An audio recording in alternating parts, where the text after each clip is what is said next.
There are hundreds of different types of handguns available. Most stores do not allow the returns of handgun purchases, so it is important to choose the right gun. How do you know which handgun is the right fit for you?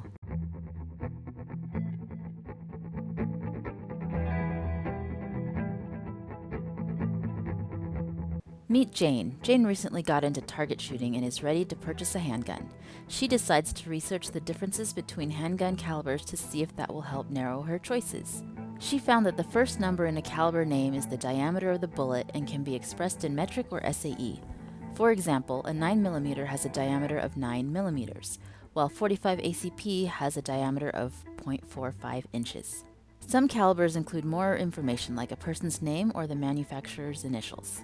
Jane discovered there are two common types of handgun ammunition, centerfire and rimfire.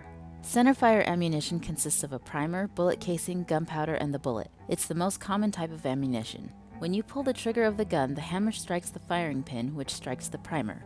The primer has an explosive charge which is used to ignite the gunpowder. This ignition creates a large increase in pressure, which in turn launches the bullet out of the gun.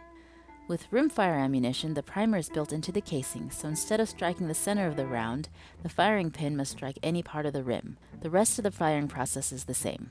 This design tends to be less reliable than centerfire, so they are typically cheaper than centerfire. This also makes rimfire less common. Next, Jane learned that usually the larger the caliber, the louder the gunfire will be, although other factors can affect the sound, like using a suppressor. Usually the larger the caliber, the stronger the recoil will be when the trigger is pulled. Although recoil can be lessened by an increase in the length of the barrel or the overall size of the gun. This made her think about the physical size of the gun.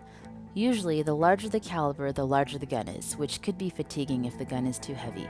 She also found that usually the larger the caliber, the more the ammunition will cost. Of course, supply and demand greatly affect cost in this market. Jane discovered that some centerfire calibers are reloadable. This can reduce the costs of practicing, but can have other drawbacks like requiring special equipment. Now that Jane is educated about handgun ammunition, she has decided that she will start with a .22 caliber rimfire pistol because the volume will be lower and there will be less recoil than other calibers. She will be able to find a lightweight gun and the ammo should be relatively inexpensive. She feels like it would be a great place to start. If you are ready to purchase a gun, consider the size of the caliber you want to shoot. This will affect the amount of recoil, the volume, the cost, and the size of the gun.